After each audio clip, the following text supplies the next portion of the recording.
नमस्कार आप सभी को। मैं हूं विनोद देवड़ा और आप देख रहे हैं ज्ञान सागर। आज के वीडियो में हम देखेंगे भारत के राष्ट्रपति से संबंधित वे महत्वपूर्ण प्रश्न जो बहुत सी परीक्षाओं में पूछे जाते हैं।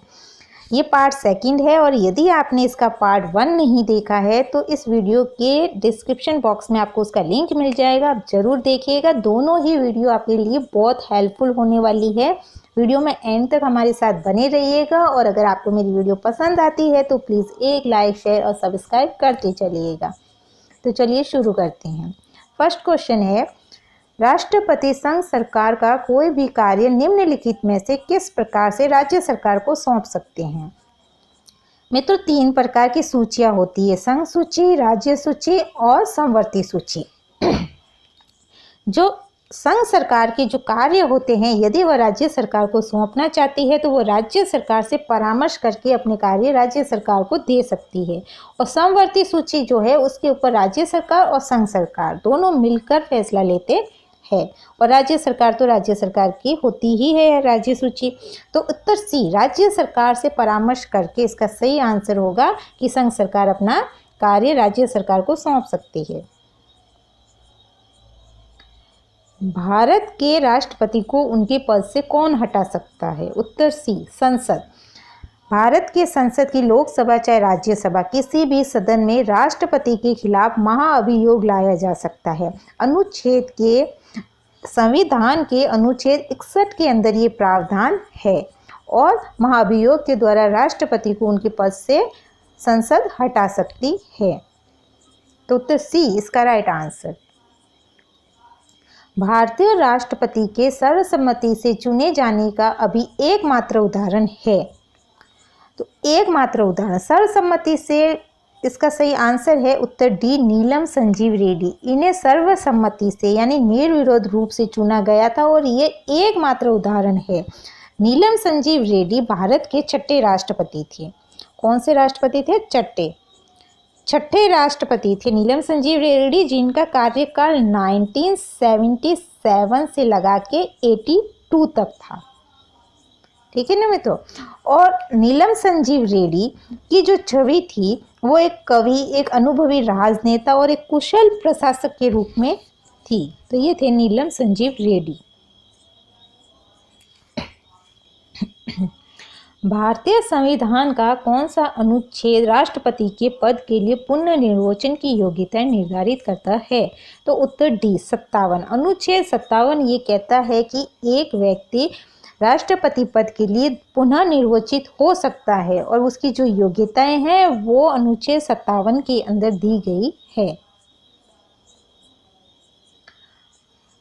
भारत के किस राष्ट्रपति की मृत्यु कार्यकाल पूरा करने से पूर्व ही हो गई थी। उत्तर सी, डॉक्टर जाकिर हुसैन। डॉक्टर जाकिर हुसैन की मृत्यु कार्यकाल पूरा करने से पूर्व हो गई थी। डॉक्टर जाकिर हुसैन जो थे वो भारत के तीसरे राष्ट्रपति थे। भारत के तीसरे राष्ट्रपति थे और 1967 से लगा के 69 तक ये अपने पद पर बने रहे। उसके पश्चात इनकी मृत्यु हो गई और ये भारत के उपराष्ट्रपति भी रह चुके थे।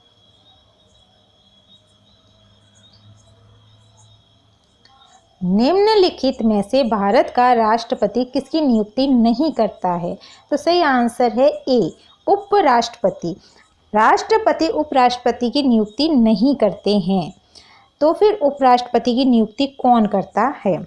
भारत का निर्वाचन आयोग उपराष्ट्रपति के पद के लिए निर्वाचन करता है। जब राष्ट्रपति तथा उपराष्ट्रपति के पद पर कोई भी कार्यरत ना हो तब उनके रिक्त स्थान पर राष्ट्रपति के रूप में कौन कार्यरत होगा। आपको जानकारी होगी कि जब राष्ट्रपति देश में ना हो, बाहर गए हुए हो या अपना पद संभालने में असमर्थ हो, उस वक्त उपराष्ट्रपति राष्ट्रपति का पद संभालते हैं। लेकिन यदि उपराष्ट्रपति भी उस वक्त मौजूद ना हो तो उस पद को कौन संभालेगा। उत्तर बी, भारत का मुख्य न्यायाधीश। भारत के मुख्य न्यायाधीश राष्ट्रपति और उपराष्ट्रपति की अनुपस्थिति के अंदर राष्ट्रपति के रूप में भारत के मुख्य न्यायाधीश कार्यरत होंगे। तो उत्तर बी इसका राइट आंसर है। राष्ट्रपति किसके परामर्श से संसद के सभी सत्र आयोजित और स्थगित करते हैं? तो राइट आंसर है बी, प्रधानमंत्री की। देखिए, राष्ट्रपति जो है वो कार्यपालिका के प्रमुख तो माने जाते हैं, लेकिन वो बिना परामर्श और बिना सलाह के कोई फैसला नहीं ले सकते। उन्हें कभी प्रधानमंत्री की सलाह लेनी पड़ती है तो कभी उन्हें मुख्य न्यायाधीश की सलाह लेनी पड़ती है। इसीलिए ये एक संवैधानिक प्रमुख का पद माना जाता है। तो उत्तर 20 का राइट आंसर है प्रधानमंत्री के परामर्श से राष्ट्रपति संसद के सभी सत्र आयोजित या स्थगित कर सकते हैं। सांसदों की अयोग्यता संबंधी विवादों का फैसला कौन करता है? उत्तर डी, चुनाव आयोग से परामर्श लेकर राष्ट्रपति। देखिए, फिर चुनाव आयोग का परामर्श लेना पड़ रहा है राष्ट्रपति जी को, तो उत्तर डी इसका सही आंसर है। निम्नलिखित में से किसकी नियुक्ति भारत का राष्ट्रपति करता है? तो उत्तर डी, उपरोक्त सभी की। देखिए, उपराष्ट्रपति को छोड़ के राष्ट्रपति जी सभी की नियुक्ति करते हैं। तो यहाँ देखिए, भारत का महान्यायवादी, इनकी नियुक्ति राष्ट्रपति जी करते हैं। भारत के महान्यायवादी कौन है? Attorney general. भारत सरकार का मुख्य कानूनी सलाहकार होता है महान्यायवादी, तथा उच्चतम न्यायालय में सरकार का प्रमुख वकील होता है महान्यायवादी, attorney general of India. Second है नियंत्रक एवं महालेखा परीक्षक। ये कौन होता है? ये होता है कैग। इन्हें हम बोलते हैं CAG, यानी कि कैग। कैग की फुल फॉर्म होती है controller and auditor general of India. ठीक है, तो ये कौन होते हैं? ये भारत सरकार तथा सभी प्रादेशिक सरकारों के जो सभी तरह के लेखों का अंकेक्षण करते हैं। ये स्वतंत्र संस्था के रूप में कार्य करते हैं। सरकार का नियंत्रण इन पर नहीं होता है और इनकी नियुक्ति कौन करते हैं? राष्ट्रपति। और एक राज्य का राज्यपाल, उनकी नियुक्ति भी राष्ट्रपति करते हैं। तो उपरोक्त सभी की नियुक्ति कौन करते हैं? राष्ट्रपति। निम्नलिखित में से किसकी नियुक्ति भारत के राष्ट्रपति द्वारा नहीं होती है? तो उत्तर ए, लोकसभा अध्यक्ष। ये लोकसभा अध्यक्ष की नियुक्ति राष्ट्रपति नहीं करते, क्योंकि लोकसभा अध्यक्ष लोकसभा में बहुमत के द्वारा निर्वाचित होते हैं।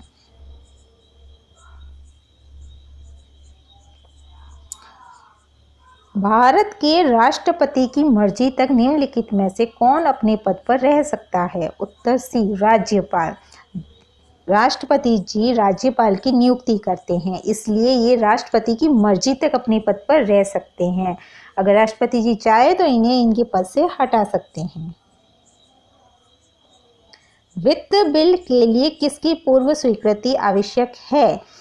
जब वित्त बिल यानी धन विधेयक जब लोकसभा से पारित होता है तो उसके लिए किसकी पूर्व स्वीकृति आवश्यक होती है? उत्तर सी, भारत के राष्ट्रपति की। भारत के राष्ट्रपति के हस्ताक्षर के बगैर वित्त बिल पास नहीं होता है।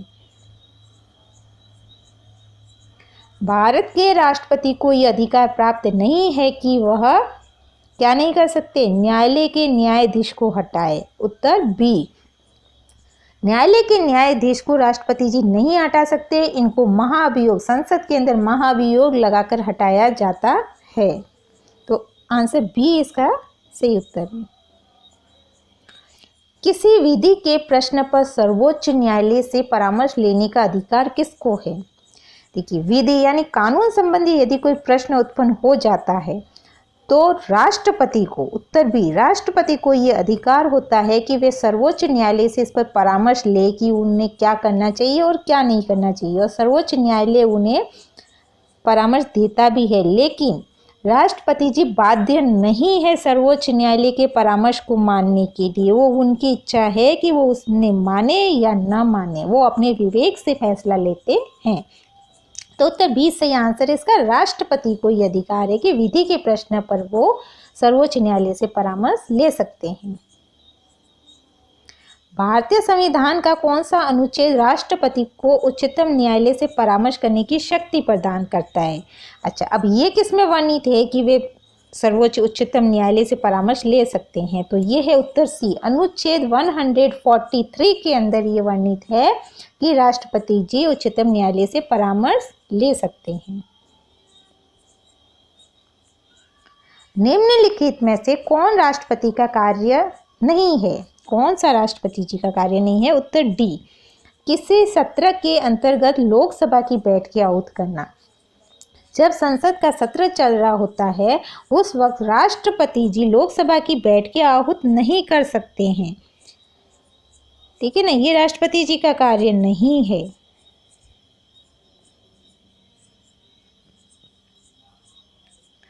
विदेशी देशों के सभी राजदूतों का कमिश्नरों के प्रत्ययपत्र किसके द्वारा प्राप्त किए जाते हैं? प्रत्ययपत्र होता है मित्रों विजिटर कार्ड। आवश्यक कानूनी या वास्तविक अधिकार संबंधी एक जो है अनुप्रमाण होता है, ये अनुप्रमाण होता है जब कोई विदेशी राजदूत हमारे भारत में आते हैं तो वो अपना विजिटर कार्ड लेकर आते हैं, जो उनका एक पहचान पत्र होती है, एक जरूरी दस्तावेज होता है। तो उनको कौन प्राप्त करता है भारत के अंदर? तो उनको राष्ट्रपति जी प्राप्त करते हैं। उत्तर सी इसका राइट आंसर है। युद्ध अथवा भारत पर आक्रमण होने की स्थिति में निम्नलिखित में से कौन अंतिम रूप से आक्रमणकारी के विरुद्ध युद्ध की घोषणा कर सकता है? अब मानिए भारत पर किसी बाहरी देश ने आक्रमण कर दिया, तो भारत को उनके खिलाफ आक्रमण करना है, अपनी रक्षा के लिए युद्ध लड़ना है या नहीं लड़ना है, ये फैसला कौन करेगा? ये भारत का राष्ट्रपति करेगा, क्योंकि वही सर्वोच्च कमांडर होते हैं तीनों सेनाओं के। तो सब कमांड तो वही देंगे कि हाँ चलिए भारत की रक्षा के लिए आप युद्ध कीजिए। तो उत्तर डी इसका राइट आंसर है। भारतीय संविधान का निम्नलिखित में से कौन सा अनुच्छेद भारत के राष्ट्रपति को अध्यादेश जारी करने की शक्ति प्रदान करता है? इसका सही आंसर है सी, अनुच्छेद 123। अनुच्छेद 123 ये कहता है यदि संसद का सत्र चालू नहीं है और राष्ट्रपति जी को कोई कानून बनाने की इमरजेंसी आ गई है कि किसी विषय के ऊपर उनको कानून बनाने पड़ेगा, तो वो अध्यादेश जारी करते हैं, यानी कि वो एक कानून बना सकते हैं और उसे लागू भी कर सकते हैं, क्योंकि संसद तो सत्र में है नहीं। अदरवाइज संसद के अंदर पारित होता है, लोकसभा में आता है, राज्यसभा में आता है, फिर वो राष्ट्रपति जी के हस्ताक्षर के लिए जाता है। लेकिन यहाँ पर राष्ट्रपति जी को ये अधिकार है कि यदि संसद का सत्र चालू नहीं है तो अनुच्छेद 123 के तहत राष्ट्रपति जी अध्यादेश जारी कर सकते हैं। लेकिन 6 महीने के भीतर, जब संसद शुरू हो जाती है तो 6 महीने के भीतर ये अध्यादेश खारिज हो जाता है। इसे बहुमत साबित करना पड़ता है और बहुमत से ही इसे पारित करना पड़ता है। राष्ट्रपति द्वारा जारी एक अध्यादेश संसद के सत्र शुरू होने के बाद कितने समय तक रखा जाना आवश्यक है? तो उत्तर बी, 6 सप्ताह तक। देखिए अब 6 सप्ताह जो है, 6 सप्ताह तक तो वो लागू रहेगा, उसके बाद में वह समाप्त हो जाएगा। भारत के राष्ट्रपति के पास कौन सी वीटो शक्ति होती है? इसका उत्तर है डी, उपरोक्त सभी। अब वीटो पावर क्या होता है? संविधान के अनुच्छेद 111 के अंदर वीटो पावर की बात कही गई है। राष्ट्रपति जी को वीटो शक्तियां दी गई है। 3 प्रकार की वीटो पावर होती है, पूर्ण निषेध, निलंबित निषेध और पॉकेट निषेध। देखिए यदि कोई राष्ट्रपति जी के पास यदि संसद से कोई कानून बनने के लिए कोई मुद्दा आता है, कोई टॉपिक आता है कि इस पर कानून पारित करना है, आपको इस पर हस्ताक्षर करने हैं, तो राष्ट्रपति जी यदि चाहे तो उसका पूर्ण निषेध कर सकते हैं कि नहीं, ये कानून नहीं बन सकता। द्वितीय है निलंबित निषेध। निलंबित निषेध यानी कि राष्ट्रपति जी उस विधेयक को पुनः लौटा सकते हैं संसद को पुनः विचार के लिए कि आप इस पर एक बार दोबारा सोचिए, और दोबारा वो राष्ट्रपति जी के पास यदि जाता है तो राष्ट्रपति जी को उस पर साइन करने पड़ते हैं। और पॉकेट निषेध जो होता है, पॉकेट निषेध का केवल एक बार प्रयोग किया गया है। भारतीय डाक संबंधी एक विधेयक था उसके ऊपर। इसमें होता है कि राष्ट्रपति जी किसी कानून विषय पर जो विधेयक आता है उनके पास में, उसको अपने पास में रोक कर रख सकते हैं। वो उस पर ना हाँ करते हैं ना करते हैं। जब वो उसे अपने पास रोक कर रखते हैं तो कुछ समय पश्चात वो अपने आप खत्म हो जाता है, उस पर कोई कानून पारित नहीं होता। इसे कहते हैं पॉकेट निषेध। तो उपरोक्त सभी विषयों के ऊपर भारतीय राष्ट्रपति को वीटो शक्ति प्राप्त होती है अनुच्छेद 111 के तहत। भारत के राष्ट्रपति ने जिस एकमात्र मामले में पॉकेट वीटो शक्ति का प्रयोग किया था वह कौन सा था? उत्तर सी, भारतीय डाकघर अधिनियम।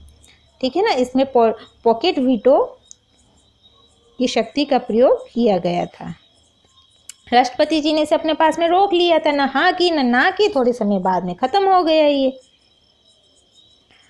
राष्ट्रपति को लोकसभा में किन 2 सदस्यों को मनोनीत करने का अधिकार है? तो उत्तर B, Anglo Indians. Anglo Indians क्या होता है? अनुच्छेद 366 के तहत 2 एंग्लो इंडियंस को लोकसभा के अंदर राष्ट्रपति जी मनोनीत कर सकते हैं। वे लोग जो भारतीय मूल के हैं लेकिन विदेशी नागरिकता उन्हें प्राप्त है, वे एंग्लो इंडियंस कहलाएंगे। या कोई ऐसा व्यक्ति जिनके पिता तो हिंदुस्तानी है लेकिन माता विदेशी है, या माता हिंदुस्तानी है पिता विदेशी है, या कोई ऐसा विदेशी नागरिक जो भारत में आके बस गया है, यहाँ पर व्यापार इत्यादि करने लग गया है, उनको एंग्लो इंडियंस की श्रेणी में रखा जाता है, आंग्ल भारतीय। लोकसभा द्वारा पारित विधेयक यदि राष्ट्रपति लोकसभा को पुनः विचार के लिए लौटाते हैं और लोकसभा उसे पूर्ववत पास करके राष्ट्रपति के पास भेज देती है तो राष्ट्रपति विधेयक को अनुमति देगा। उत्तर सी इसका सही आंसर है। मैंने पहले भी आपको बताया था कि अगर पुनः विचार के बाद वही विधेयक दोबारा राष्ट्रपति के पास में आता है तो राष्ट्रपति को स्वीकृति देनी ही पड़ती है, अनिवार्य है। आज के वीडियो में इतना ही। उम्मीद है कि आपको मेरी वीडियो पसंद आई होगी। Thanks for watching.